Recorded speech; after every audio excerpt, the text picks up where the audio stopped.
Good morning. আমি আজকে তোমাদের পাটিগণিতের সরল সুদ কষার অঙ্কগুলো কিভাবে করতে হবে সেই নিয়ে আলোচনা করব। তোমরা সবসময় এটা জানবে আমি কি বলছি, এটা শোনার পরই অঙ্কগুলো করবে। একটা একটা করে অঙ্ক করবে, শুনে নেওয়ার পর তখন দেখবে নিজেই অঙ্কগুলো পরপর করতে পারবে। একটা অঙ্ক শুনে নেবে, তারপর সেই অঙ্কটা করবে, আবার একটা অঙ্ক শুনে নেবে, তারপরে সেই অঙ্কটা করবে। একসঙ্গে পুরোটা না করতে পারো, একটা করে অঙ্ক পুরো শুনে নাও, তারপরে নিজে অঙ্কটা করবে। ঠিক আছে? তাহলে এখন শোনো। দেখো, সরল সুদ কষার অঙ্ক করতে হলে যে তথ্যগুলো আমাদের দরকার পড়বে সেটা আগে বুঝে নাও।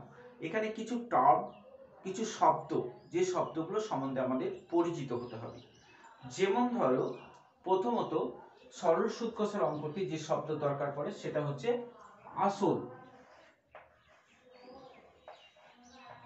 আসলকে আমরা পি দিয়ে প্রকাশ করি। 2 নম্বর শব্দ হচ্ছে সুদ।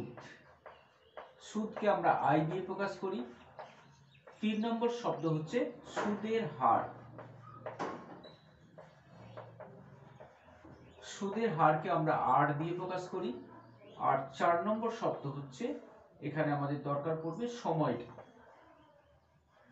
তো সময়কে আমরা টি দিয়ে প্রকাশ করি এবং সেটা সবসময় একক হবে কিন্তু বছর। ঠিক আছে? সুদের হারকে সবসময় পার্সেন্ট দিয়ে লেখা হয়। এটা তো একক থাকবে টাকা, এটাও একক থাকবে টাকা। তো এই এককগুলো ব্যবহার করা হয়। তো এই চারটে টার্ম সম্বন্ধে আমাদের জানতে হবে। তো আসল, আসল কি জিনিস?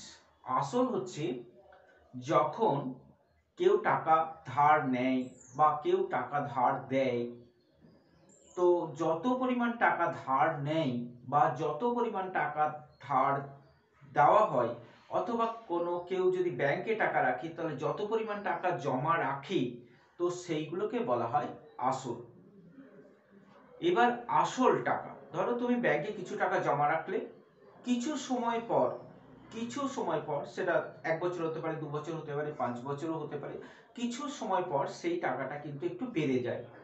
তো যে পরিমাণ টাকা বেড়ে যায়, বাড়তি যে টাকা পাওয়া যায়, সেইটাকে বলা হয় সুদ।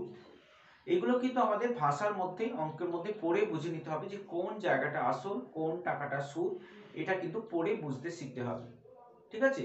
তাহলে আসল আর সুদকে আমরা যদি চিনে ফেলতে পারি, তারপরে সুদের হার, সুদের হারকে আমরা সহজেই বুঝতে পারবো, এর গায়ে সবসময় পার্সেন্ট এই চিহ্নটা দেওয়া থাকবে। তাহলে সুদের হারকে চিনতে আমাদের কোনো অসুবিধাই হবে না। আর সময়টা তো সবসময় আমরা বছরে প্রকাশ করব বলেছি, কিন্তু অনেক সময় সময়টাতে মাস লেখা থাকতে পারে। সময়টা 3 মাস, তার মানে আমরা লিখব 3 মাস, মানে হচ্ছে 3/12 বছর। মানে মাস দেওয়া থাকলে আমরা 12 দিয়ে ভাগ করে নেব। সময়টা অনেক সময় দিনে থাকতে পারে, তো দিন থাকলে আমরা কি করব, 365 দিয়ে ভাগ করে নিয়ে আমরা বছরে প্রকাশ করব। তাহলে এই তথ্যগুলো আমাদের হাতে থাকতে এবং আমরা অঙ্কগুলো করতে পারবো। এবার আসি অঙ্কতে। এই যে চারটে তথ্য আমাদের দরকার, এর মধ্যে সবসময় আমাদের বলে দেওয়া হবে তিনটে বলে দেওয়ার পর আর একটা পড়ে থাকে, সেই 4 নম্বরটা আমাদের বের করতে হবে। তো এই চারটের মধ্যে যে রিলেশনটা আমাদের সবসময় কাজে লাগাবো, একটি মাত্র ফর্মুলাকে কাজে লাগাবো, সেটা হচ্ছে এইটা, I equal to PRT/100। তো শুধুমাত্র আমরা এই একটি ফর্মুলাকে কাজে লাগাবো, অন্য কোনো ফর্মুলাই আমরা কাজে লাগাতে যাব না। ঠিক আছে? শুধু এই একটি ফর্মুলার সাহায্যে নিয়ে সমস্ত অঙ্কগুলো আমরা করতে পারবো। I equal to PRT/100। আইটা আমরা কি জানি? সুদ। পি মানে হচ্ছে আসল, সুদের হার হচ্ছে আর, আর সময় হচ্ছে টি। অবশ্যই বছরে নেব, কারণ এটা সবসময় বার্ষিক সুদের হার দেওয়া থাকে। ঠিক আছে? তাহলে এখন শুরু করছি। দেখো, বলেছি মনে আছে, অঙ্কটা একটি অঙ্ক করবে, সেই অঙ্কটা পুরোটা আগে শুনে নেবে, তারপরে তুমি নিজে অঙ্কটা করতে পারবে। ঠিক আছে? একটি অঙ্ক আগে শেষ করে শুনবে, তারপর সেই অঙ্কটা করে নেবে, তারপরে পরের অঙ্কটা শুনবে, পরের অঙ্কটা আবার করবে। ঠিক আছে? দেখো, 1 নম্বরে যে অঙ্কটা রয়েছে, তোমার সামনে কিন্তু বই নেবে, তুমি নিজের বইটা নিজের কাছে নাও, অঙ্কটা আগে পড়ে নাও। অঙ্কটা পড়ে নেওয়ার পর আমার যে অঙ্কটা আমি করছি সেটা শুনবে। তাহলে আগে অঙ্কটা তুমি নিজে পড়ে নেবে। দেখো, দুই বন্ধু একসঙ্গে একটি ছোট ব্যবসা চালাবার জন্য 12% সরল সুদের হারে একটি ব্যাংক থেকে 15,000 টাকা ধার নিলেন। 4 বছর পরে ওই টাকার জন্য তাদের কত টাকা সুদ দিতে হবে হিসাব করে লিখতে হবে। তার মানে কি বের করতে বলেছে? সুদ বের করতে বলেছে, মানে আয় বের করতে বলেছে। এবার আমরা কি করব? দেওয়া তথ্যগুলোকে চটপট আমরা প্রথমে লিখে নেব।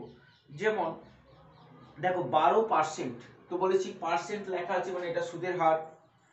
তারপরে দেখো একটা ব্যাংক থেকে ধার নিল, বলেছি যে টাকাটা ধার নেওয়া হয় বা যে টাকাটা ধার দেওয়া হয় তো সেই টাকাটাকে বলা হয় আসল। তো এই প্রসঙ্গে একটা কথা বলে রাখি, যে ধার দেয়, অনেক সময় তোমাদের দেখবে শর্ট প্রশ্নতে মানে শূন্য স্থানে পড়ে, যে ধার দেয় তাকে বলা হয় উত্তমর্ণ। কথাটা মনে রাখবে, তুমি নোট করে রাখো খাতায়। যে ধার দেয় তাকে বলা হয় উত্তমর্ণ, আর যে ধার করে তাকে বলা হয় অধমর্ণ। এই দুটো তুমি খাতায় নোট করে নাও। তো দেখো এখানে 15,000 টাকা ধার নিল, তাহলে 15,000 টাকাটা নিশ্চয়ই আসল হবে, আর সময়টা বলে দিয়েছে 4 বছর। তাহলে আমরা পরপর যদি লিখি, পরপর লিখতে হবে সুদ, এরকম ভাবেই পরপর লিখতে হবে, তার কোনো কথা নেই। আমরা আগে পিছু এলোমেলো ভাবেও লিখতে পারি। তাহলে আমরা পরপর যেভাবে দিয়েছে সেইভাবেও তুলতে পারি। তাহলে প্রথমেই দিয়েছে আমাদের সুদের হার, তাহলে ওটাই আমরা লিখতে পারি।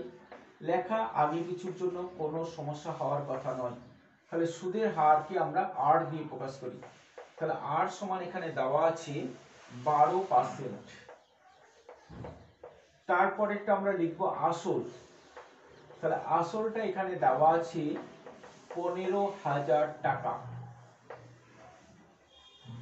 আসলটা দেওয়া আছে 15,000 টাকা, আর সময় দেওয়া আছে, সময় হচ্ছে টি, এটা দেওয়া আছে কত বছর? 4 বছর। সময় দেওয়া আছে 4 বছর। কি বললাম মনে আছে? এর আগেও বলেছি আমি, এই যে 4টে তথ্যের মধ্যে 3টে তথ্য আমাদের দেওয়া হবে, একটু ঘুরিয়ে ফিরিয়ে হলেও কিন্তু 3টে বলে দেবে। 3টে বলে দেওয়ার পর আর একটা বাকি থাকবে, সেটা আমাদের বের করতে হবে। তাহলে এখানে কে বাকি আছে? দেখো 2 নম্বর সুদ বাকি আছে। তাহলে সুদটাই আমাদের এখানে বের করতে হবে। তাহলে সুদ বের করতে হবে, সুদ কত? তাহলে আমরা এই সূত্রটা লিখব। তো যেহেতু I = PRT/100, তাহলে আমরা মানগুলো পরপর বসিয়ে দেবো। তাহলে এটা 15,000, আর আর মানে হচ্ছে 12, সময় হচ্ছে টি 4। এখানে কোনো একক লিখবো না, কারণ এককটা আমরা জানি আই, আই মানে হচ্ছে সুদ, সুদের এককটা কিন্তু টাকা হবে। তো শূন্য দুটো কেটে গেল, শূন্য কেটে যাওয়ার পর দেখো নিচে 1 থাকে। তো 1 থাকা মানে নিচে 1 থাকাও যা, না থাকাও তাই। একটাকে সাধারণত লেখাও হয় না, তাহলে শুধু উপরে যেগুলো রয়েছে সেগুলোকে আমরা গুণ করে নেব। তো দেখো গুণ করছি আমরা। 15কে 4 দিয়ে গুণ করলে হচ্ছে 60। তাহলে 15কে 4 দিয়ে গুণ করলে 60, তারপর একটা শূন্য আছে, তাহলে আমরা কত পেলাম? 600 পেলাম। পাশে লেখো 600। আর কত আছে? 12। তাহলে 600কে আমাদের 12 দিয়ে গুণ করতে হবে। তো শূন্য দিয়ে গুণ, তাহলে 12, আর 12 6 হচ্ছে 72। তাহলে আমরা কত পেলাম? 7,200 টাকা। তাহলে 7,200 টাকা আমাদের হবে সুদ। তাহলে এটাই হবে সুদ। অতএব সুদ দিতে হবে 7,200 টাকা। এটাই প্রশ্ন ছিল যে সুদ হিসেবে কত টাকা দিতে হবে। তাহলে সুদ 7,200 টাকা দিতে হবে। বুঝেছো নিশ্চয়ই? এরপর তুমি অঙ্কটা ভিডিও বন্ধ করো, ভিডিও বন্ধ করে অঙ্কটা আগে নিজে করে নাও, ঠিক আছে? তোমরা একের অঙ্কটা নিশ্চয়ই করে নিয়েছো এবং ভালো করে বুঝে নিয়েছো। এখন আমরা আসি দুইয়ের অঙ্কটাতে। দেখো দুইয়ের অঙ্কটাতে কি দেওয়া আছে পড়ো আগে, তোমার সামনে বই আছে, তুমি বই খুলে পড়ো। 2005 সালের 1 জানুয়ারি থেকে 27 মে পর্যন্ত বার্ষিক 6% সরল সুদের হারে 2,000 টাকার সুদ কত হবে? ভালো করে পড়বে, 2,000 টাকার সুদ, মোটেই সুদ কিন্তু 2,000 নয়। 2,000 টাকা জমা রেখেছিল, তার সুদ কত হবে আমাদের বের করতে বলেছে। তাহলে এখানে 2,000 টাকাটা কি, আসল। সুদের হার কত? 6%। তাহলে আবার শুরু করছি একইভাবে। সুদের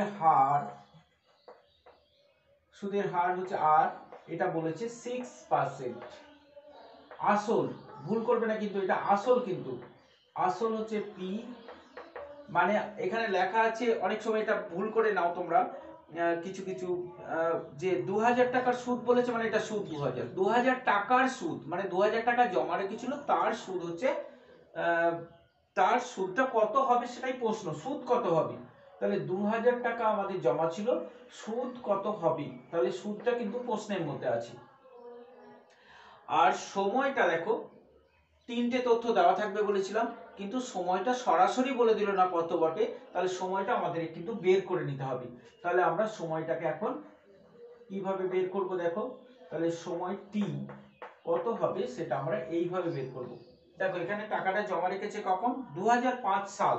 2005 সাল, এটা প্রথমে আমাদের দেখতে হবে লিপ ইয়ার কিনা। তাহলে 2005 সাল কিন্তু লিপ ইয়ার নয়। লিপ ইয়ার কি করে দেখতে হয় জানো? লিপ ইয়ার নয়, লিপ ইয়ার দেখতে হয় কি করে? 4 দিয়ে ভাগ করে, 4 দিয়ে ভাগ করে লিপ ইয়ার কিনা দেখতে হয়। আর যদি সেটা 1000 সাল হয়, মানে 2000, 4000, 6000, তাহলে 400 দিয়ে ভাগ করে মিলছে কিনা দেখতে হয়। যদি মেলে তাহলে লিপ ইয়ার, যদি মেলে না তাহলে লিপ ইয়ার নয়। তাহলে এটা দেখো 4 দিয়ে ভাগ করলে মিলছে না, তাহলে এটা লিপ ইয়ার নয়। লিপ ইয়ার না হলো কি হলো না, তার জন্য আমরা কি জানবো? ফেব্রুয়ারি মাসটা লিপ ইয়ারের উপর নির্ভর করে। তাহলে এখানে জানুয়ারি মাস হচ্ছে, পয়লা জানুয়ারি থেকে রেখেছে, তাহলে জানুয়ারি মানে আমরা 31 ধরছি। ফেব্রুয়ারি মাস, যেহেতু এটা লিপ ইয়ার নয়, তাহলে 28 দিন হবে, আর লিপ ইয়ার হলে হতো 29 দিন। তারপরে দেখো মার্চ মাস হবে 30 দিন। তারপরে এপ্রিল হবে 31 দিন। তারপরে হচ্ছে মে মাস হবে, মে মাসে এখানে বলেছে দেখো 27শে মে টাকাটা তুলে নিল। তাহলে 27শে মে যদি টাকাটা তুলে নেয়, তাহলে 27 তারিখটাকে আমরা ধরছি না, তাহলে মে মাসের 26 দিন ছিল টাকাটা। ঠিক আছে, তাহলে এই পর্যন্ত আমরা যোগ করব। তাহলে এই পর্যন্ত আমরা যোগ করলে যেটা পাবো সেটা হচ্ছে 6, 7, 8, 8, 16, 6, হাত থেকে 1, 3, 3, 6, 3, 9, 10, 11, 12, 13, আর হাতের 1, 14, 146 দিন আমাদের হচ্ছে। এটা কিন্তু দিন। তোমাদের একটু আগে বলেছি, তোমরা নিশ্চয়ই শুনেছো, যে দিন যদি দেওয়া থাকে এখানে কিন্তু আমাদের সবসময় বছর করে নিতে হবে। তার মানে 146 দিন, মানে 146 কে কি বললাম? দিন, মানে 365 দিয়ে ভাগ করে আমরা বছর করে নেব। তাহলে 146 আর 365, যদি এখানটা কাটাকাটি করা যায় তো কাটাকাটি করেই নেব। দেখো এখানে একমাত্র কাটা যেতে পারে, 365 কে ভাগ করতে পারি 5 দিয়ে, তাহলে 5, 7, 35, 1, 5, 5, 3, 15, তাহলে 73 পাচ্ছি আমরা। তো 73 মৌলিক সংখ্যা, তাহলে এই 146, মানে এখানে 146 73 দিয়ে যদি ভাগ করা যায় তাহলে কাটাকাটি হবে, নাহলে হবে না, কারণ 5 দিয়ে তো আর এটা হচ্ছে না। তাহলে 5 দিয়ে যখন এটা ভাগ হচ্ছে না, তখন এটার একটাই অপশন বাকি থাকলো 73। তাহলে 146 কে কি 73 দিয়ে ভাগ করা যায়? দেখো তো, 7 দিয়ে 14, 2 দিয়ে গেলে কিন্তু এটা মিলে যাচ্ছে। তার মানে আমরা কি পাচ্ছি? এইটা পাচ্ছি আমরা 2, আর এইটা পাচ্ছি আমরা 5। তার মানে 2/5 বছর। তো তিনটে তথ্য আমাদের হাতে চলে এলো। এখন আমরা সূত্রটা বসাতে পারবো। তাহলে যেহেতু i হচ্ছে PRT/100, তাহলে আমরা i এর মানটাই বার করতে পারবো। তাহলে i সমান হবে p মানে হচ্ছে 2000, r মানে হচ্ছে 6, t মানে হচ্ছে 2। দেখো t টার মান কত আছে? 2/5। তাহলে আমরা এইখানে 5টা না লিখে 2/5 যে জায়গাগুলোতে দেখবো ভগ্নাংশ, তখন একটা উপরে লিখবো, একটা নিচে লিখবো, মানে 5টা আমরা নিচেতে লিখবো। তাহলে আর আমাদের একটা লাইন কমে যাবে। সব সময় এটা করতে পারবো আমরা, যেখানেই থাকুক না কেন। যদি নিচে কোথাও লিখতে হয় তাহলেও আমরা এইভাবে লিখতে পারি, উপরে যেটা আছে সেটা তার নিজের জায়গায়, আর নিচে যেটা আছে তার উল্টো দিকে চলে যাবে সব সময়। বললাম কি, বুঝতে পারলে? যদি কোনো ভগ্নাংশ কোনো সূত্রের কোথাও বসাতে হয়, তাহলে নিচেরটা ওপরের সংখ্যাটা তার নিজের জায়গায় বসবে এবং নিচের সংখ্যাটা চলে যাবে তার উল্টো দিকে। যেমন এখানে টি এর জায়গায় 2টা বসলো, মানে ওপরের সংখ্যাটা টি এর জায়গাতে বসলো আর 5টা চলে গেল তার বিপরীত দিকে। তো এইভাবে আমরা সবসময় যে কোনো সংখ্যা বসাতে পারি। দেখো এখানে শূন্যগুলো কেটে যাচ্ছে, তাহলে 1 থাকছে, এখানে 5 আছে, 5কে আমরা 20 দিয়ে কাটতে পারি, 4 5 20। নিচে 1 ছাড়া আর কিছু থাকলো না, তাহলে নিচে আর কিছু নেই, যখন ওপর দিকে গুণ করে নেব আমরা। তাহলে গুণ করে পাচ্ছি দেখো 4 2 8, 6 8 48। তাহলে সুদ হবে কত? 48 টাকা সুদ আমরা পাবো এই 2 এর 5 বছরে, মানে 146 দিনে। তাহলে 2000 টাকার সুদ কত হবে? অতএব মোট সুদ হবে 48 টাকা। তাহলে এটাই আমাদের উত্তর। ঠিক আছে, তাহলে দুয়েরটা তোমরা করে নিয়েছো। দুয়েরটা করে নেওয়ার পর আবার ভিডিওটা দেখো এবং সেটা তিনেরটা কিভাবে করব সেটা দেখো। দেখো তিনের অঙ্কটা আগে পড়ে নাও, তোমার সামনে বই আছে, তুমি বই খুলে পড়ে নাও।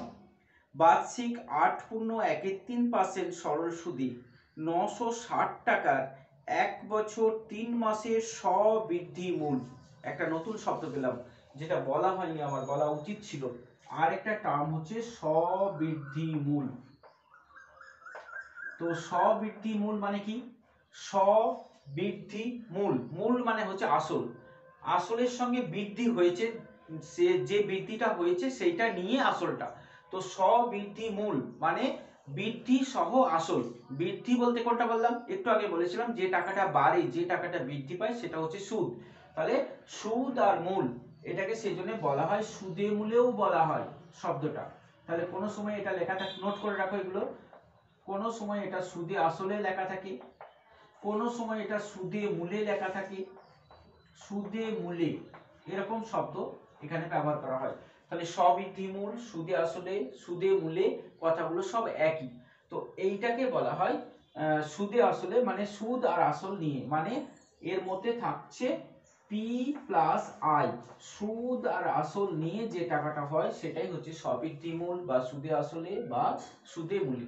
তো এটা মনে রাখবে, যখন টাকা ধার নেওয়ার পর শোধ করতে হয় তখন কিন্তু এই সুদে মূলে শোধ করতে হয়, মানে সুদে আসলে টাকাটা শোধ দিতে হয়। যখন বলবে যে কত টাকা শোধ করতে হবে, তখন জানবে বার করতে বলেছে আমাদের সুদে আসলে। যাই হোক, এখানে তাহলে অঙ্কটাকে আমরা প্রথমে তুলে নেব বলেছি, তথ্যগুলোকে আমরা প্রথমে খাতায় তুলে নেব। দেখো তথ্য কি আছে? বার্ষিক 8.13% সরল সুদ, তাহলে সুদের হার বলা হয় এটাকে। তাহলে সুদের হার হচ্ছে 8.13%। আমরা এখানেই পূর্ণটাকে তুলে নেব, 8 3 8 24, মানে 25/3% হলো সুদের হার। আবার পড়ো, সরল সুদে 960 টাকার 1 মাস 1 বছর 3 মাস। তো 960 টাকাটা কি? এইটা কিন্তু ভুল করবে না, 960 টাকা সে জমা রেখেছে, দিয়ে 1 বছর 3 মাসের স্ববৃদ্ধি মূল কত, সুদে আসলে কত বটে বের করতে। তাহলে মোটেই কিন্তু ভুল করে আগে পড়ছে সুদ রয়েছে বলে এটা 960 টাকাটা সুদ লিখে দিলেই কিন্তু গোলমাল হয়ে যাবে। 960 টাকাটা কিন্তু এখানে আসল। তাহলে আসল হচ্ছে 960 টাকা হলো আসল। দুটো তথ্য পেলাম আমরা, তিনটে দরকার আছে। আর একটা কি দেওয়া রয়েছে এখানে? সময় দেওয়া রয়েছে। তাহলে সময় কত? সময় হচ্ছে 1 বছর 3 মাস। লেখো ওইভাবেই, 1 বছর 3 মাস। তো বলেছি এটাকে পুরোটাই বছর করতে হবে, মাস রাখা যাবে না। তাহলে 1 বছর মানে কত মাস? 12 মাস। তাহলে 12 মাস আর 3 মাস কত মাস হয়? 12 আর 3 এ 15 মাস। ঠিক, তাহলে 15 মাস হলো এটা। কিন্তু মাস তো রাখা যাবে না বলেছি, তাই না? তাহলে কি করতে হবে বলেছিলাম? মাস থাকলে কি করতে হয় বললাম, একটু আগে বলেছি, বলো। মাস থাকলে সেটাকে 12 দিয়ে ভাগ করে দিয়ে আমাদের বছর করতে হবে, আর দিন থাকলে 365 দিয়ে ভাগ করে বছর করতে হয়। তাহলে এটা হচ্ছে বছর হয়ে গেল 12 দিয়ে ভাগ করে। আর যদি কাটাকাটি হয়, এখানে 3 দিয়ে কাটছে দেখো, তাহলে কাটাকাটিটা এখানে করে নেবে, তাহলে সংখ্যাটা একটু ছোট হয়ে যাবে। তাহলে 5/4 বছর হলো। এরপর যেহেতু তিনটে তথ্য আমরা পেয়ে গেছি, তাহলে আর একটাই তথ্য আমাদের বাকি আছে, সেটা বের করতে পারবো সূত্র থেকে। তাহলে I = হচ্ছে PRT/100। এখানে আমরা মানগুলো বসাবো। এই দেখো ভগ্নাংশে প্রথমে আমরা বসাচ্ছি আসল 960, তারপরে আমরা আর কি বসাবো।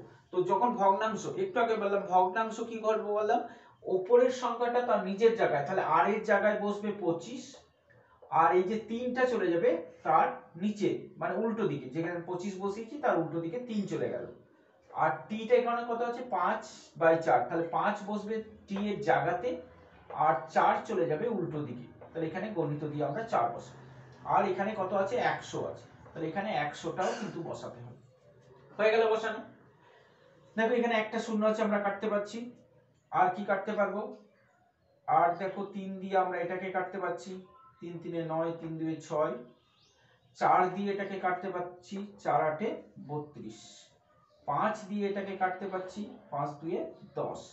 এই কাটাকাটি কিন্তু নিজেকেই শিখতে হবে, এবং এইগুলো দেখে দেখে করবে না। কাটাকাটি কোনো সময় দেখে দেখে তুমি নিজের মতো করে, এটা নামানো হয়ে যাওয়ার পর নিজের মতো করে, আমি যেভাবে কেটেছি সেটাই কাটতে হবে তার কোনো কথা নেই। হ্যাঁ, আমি এটাকে 0 0 কেটেছি, এটা কাটবে সবাই 0 0তেই সবাই কাটবে, কিন্তু বাকি যেগুলো 5 2 10 কাটতে পারো, তারপরে 2 থেকে 96 কেটে এখানে তুমি 47 48 করতে পারো। তো আলাদা আলাদা ভাবেই কাটাকাটি, কাটাকাটি কিন্তু কোনো সময় দেখে দেখে হয় না, দেখে দেখে কাটাকাটি করলে কোনো সময় মনে থাকবে না। সেই জন্য কাটাকাটি এই পোর্শনটা লিখে নেওয়ার পর এই কাটাকাটি আমি কাকে কি দিয়ে কাটলাম এটা কিন্তু দেখে দেখে করবে না, এটা নিজে করবে, ঠিক আছে। আর যদি নিজে করার পর না হয় তখন একবার দেখতে পারো, তবে কাটাকাটি নিজেকে শিখতেই হবে কিন্তু, নাহলে মনে রাখতে পারবে না, ভুল হয়ে যাবে। তো নিচেতে আর দেখো 1 ছাড়া আর কিছুই নেই নিচেতে, নিচেতে যখন কিছুই নেই তখন আমরা উপরকার গুলো গুণ করে নেব। এখানে আছে 25 আর এখানে আছে 4, তাহলে 4 25 100, তাহলে এখানে আমরা সুদ পাচ্ছি কত 100 টাকা। প্রশ্নটা কিন্তু আবার পড়তে হবে। তো প্রশ্নটাতে দেখো কি চেয়েছে, স্ববৃদ্ধিমূল, স্ববৃদ্ধিমূল বা সুদে আসলে বা সুদে মূলে মানে হচ্ছে পি প্লাস আই। পি মানে কি আসল, আই মানে কি সুদ। তাহলে আমাদের কি করতে হবে, সুদে আসলে বার করতে হবে। তাহলে লিখবো আমরা স্ববৃদ্ধিমূল, স্ববৃদ্ধিমূল সমান হচ্ছে আসল 960 টাকা প্লাস এই যে পি প্লাস আই, আই মানে হচ্ছে 100 টাকা, তার মানে হচ্ছে 1060 টাকা যোগ করে দেবে। প্রয়োজন হলে পাশে নামিয়ে নিচে নামিয়ে নামিয়ে যোগ করবে, কিন্তু ভুল করবে না, ঠিক আছে। তাহলে হলো এই অঙ্কটা, তাহলে 3 পর্যন্ত হলো। এখন 4 দেখো অঙ্কটা করে নাও আগে। উৎপল বাবু তার জমি চাষের জন্য সমবায় ব্যাংক থেকে বার্ষিক 6% সরল সুদের হারে 3200 টাকা 2 বছরের জন্য ধার নিলে।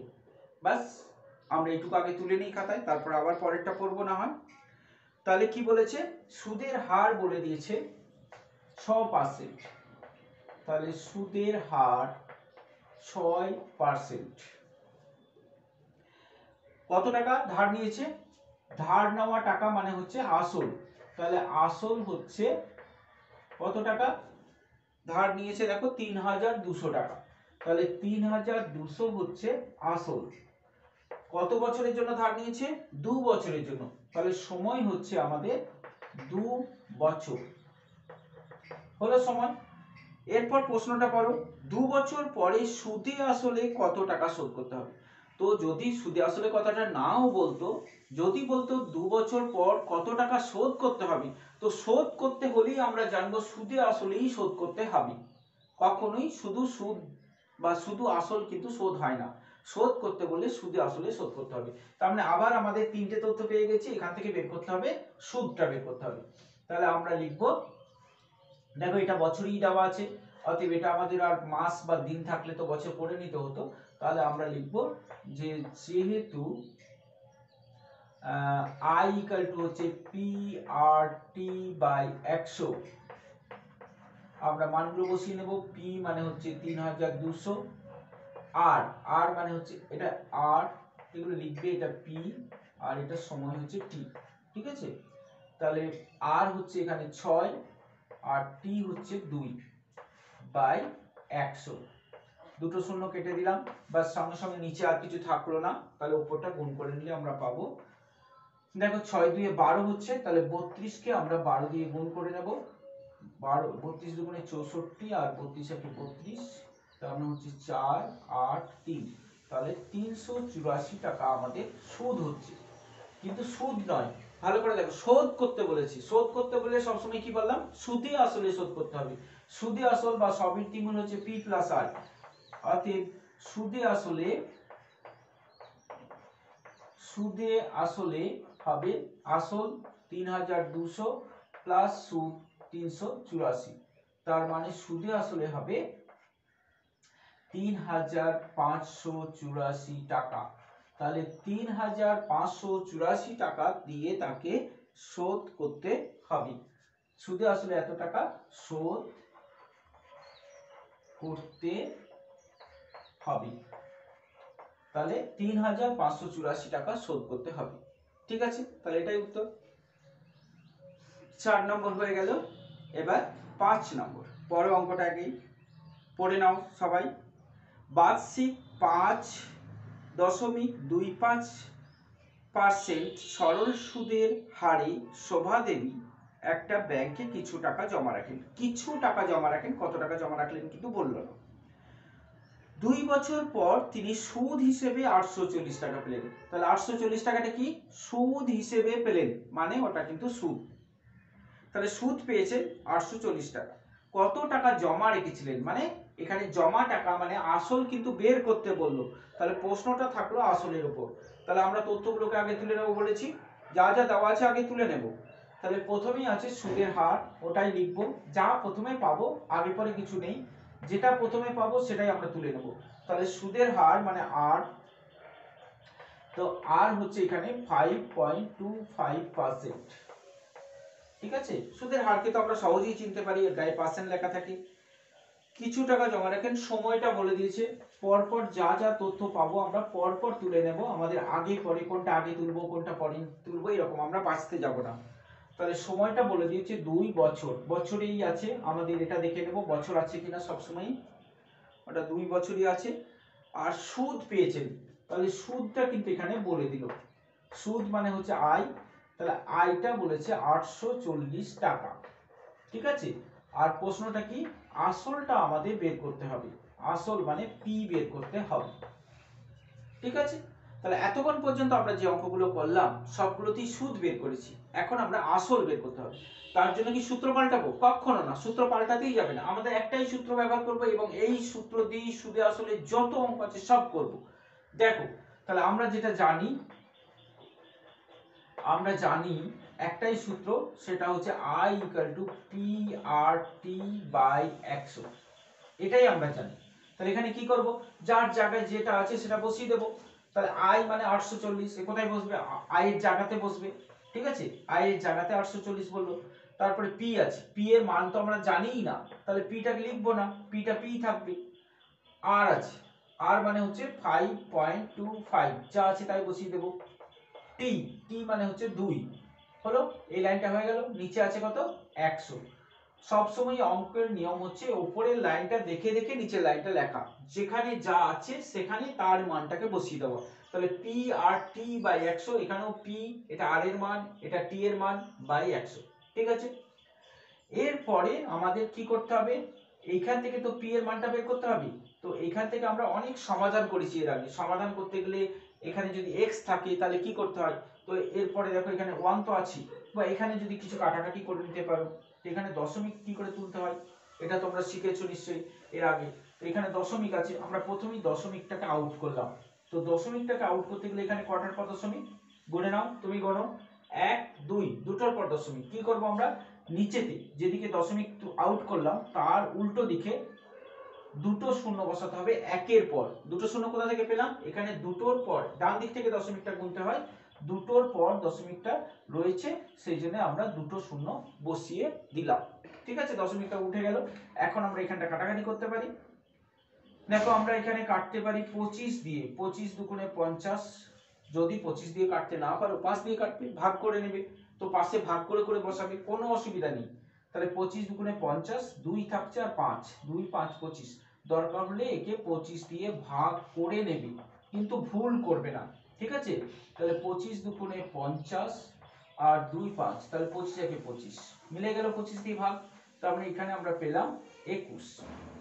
এটা যে 25 দিয়ে কাটবে সেটা আমি কি করে আগে থেকে জেনেছিলাম, শেষের সংখ্যাটা যদি 25 হয়, 50 হয়, 75 হয় বা দুটো শূন্য থাকে তাহলে 25 দিয়ে কাটবে। তো শেষের সংখ্যাটা যখনই দেখেছিলাম 25, তখনই আমি বুঝে গেছিলাম 25 দিয়ে কাটবে। 50 থাকলেও হতো, এই দুটো সংখ্যা যদি 75 থাকে তাও হতো, এই দুটো সংখ্যা যদি দুটো শূন্য থাকে তাও হতো। যেমন এখানে দুটো শূন্য আছে মানে এটাও 25 দিয়ে ভাগ করা যাবে এবং সেটাতে আমরা পাবো 4।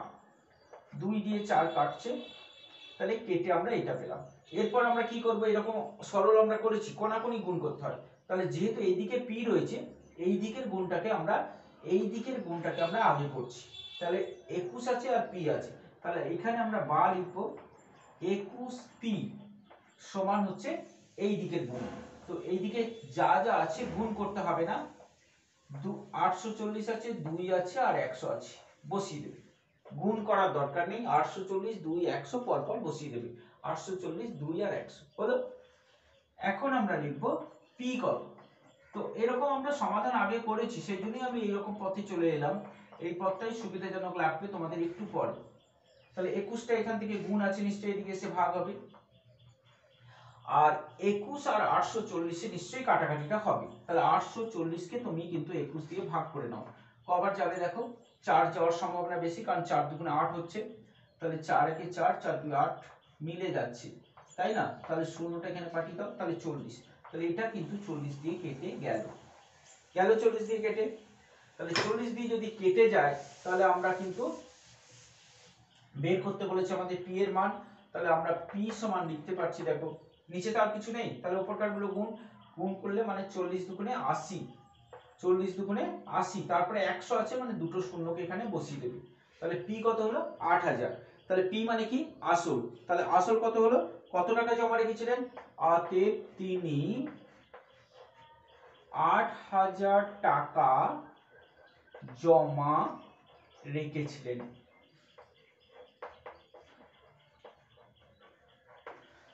বুঝে গেছো নিশ্চয়ই।